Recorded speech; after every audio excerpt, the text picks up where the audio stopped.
The Bāhitikasutta Bhikkhu Sujata, the imported cloth. So I have heard, at one time the Buddha was staying near Savatthi in Jeta's Grove, Anathapindika's monastery. Then Venerable Ananda robed up in the morning and taking his bowl and robe, entered Savatthi for alms. He wandered for alms in Savatthi. After the meal, on his return from alms round, he went to the eastern monastery, the stilt long house of Megada's mother, for the day's meditation.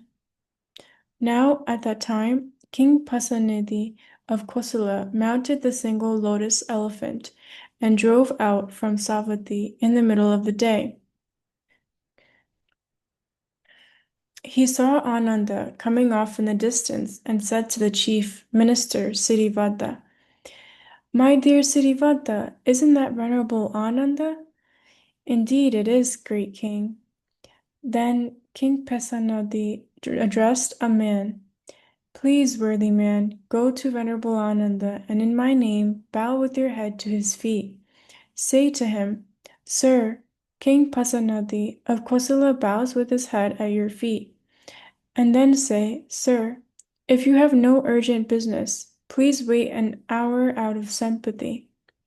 "Yes, your majesty." That man replied. He did as the king asked. Ananda consented with silence. Then King Pasenadi rode on the elephant as far as the terrain allowed, then descended and approached Ananda on foot. He bowed, stood to one side, and said to Ananda, "Sir, if you have no urgent business, it would be nice if you go to the bank of the Acharivati river out of sympathy." Ananda consented with silence.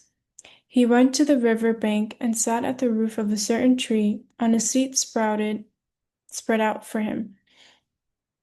Then King Pasenadi rode on the elephant as far as the terrain allowed, then descended and approached Ananda on foot. He bowed, stood to one side, and said to Ananda, "Here, Venerable Ananda, sit on this elephant rug." "Enough, great king, you sit on it. I'm sitting on my own seat." So the king sat down on the seat spread out and said, "Honorable Ananda, would the Buddha engage in the sort of behavior by way of body, speech, or mind that is faulted by ascetics and Brahmins?" "No, great king, the Buddha would not engage in the sort of behavior that is faulted by sensible ascetics and Brahmins." "It's incredible, sir, it's amazing, for I couldn't fully express the question, but Venerable Ananda's answer completed it for me. I don't believe that praise or criticism of others spoken by incompetent fools, without examining or scrutinizing, is the most important thing. Rather, I believe that praise or criticism of others spoken by com- competent and intelligent people after examining and scrutinizing is the most important thing.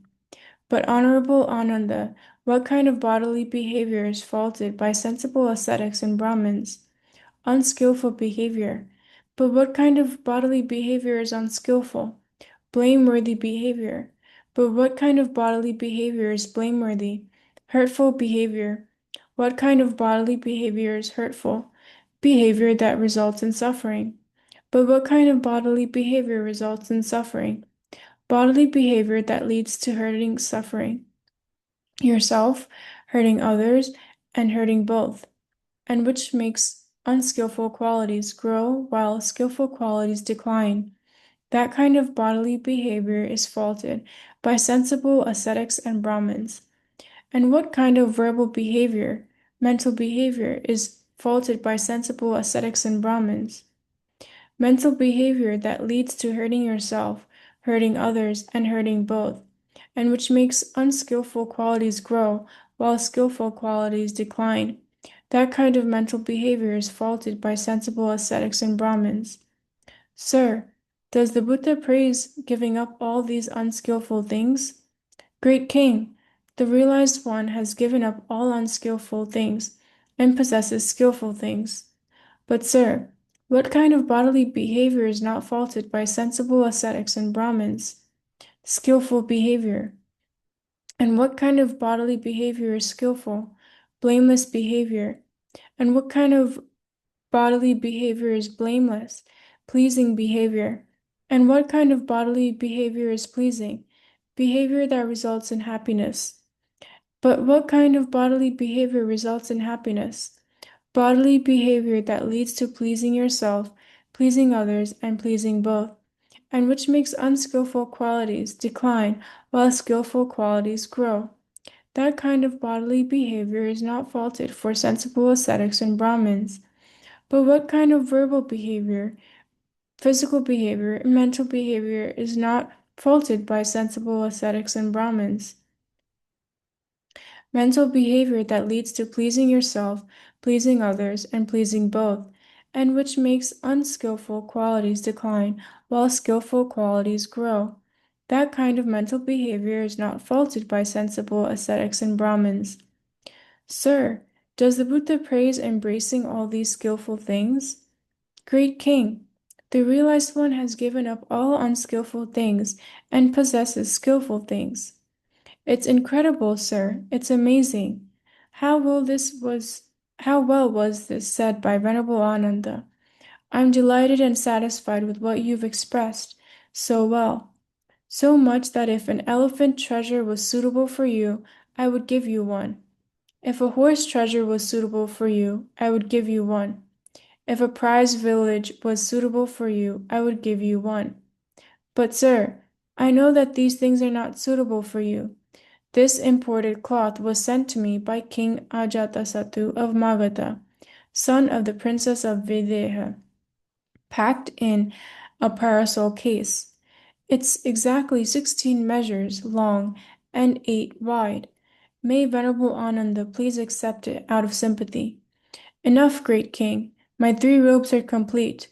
Sir, we have both seen this river, Achiravati.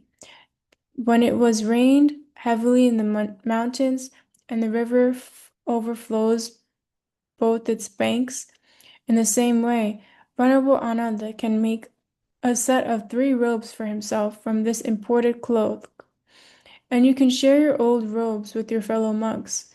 In this way, my religious donation will come to overflow, it seems to me. Please accept the imported cloth. So Ananda accepted it. Then King Pasanidhi said to him, Well, now, sir, I must go. I have many duties and much to do. Please, great king, go at your convenience. Then King Pasanidhi approved and agreed with what Ananda said. He got up from his seat, bowed, and respectfully circled Ananda, keeping him on his right before leaving. Soon after he left, Ananda went to the Buddha, bowed, sat down to one side, and told him what had happened. He presented the cloth to the Buddha. Then the mendicant said to the mendicants, Then the Buddha said to the mendicants, Mendicants, King Pasanidhi is lucky, so very lucky to get to see Ananda and pay homage to him. That is what the Buddha said. Satisfied, the mendicants approved with what the Buddha said. Sadhu, sadhu, sadhu.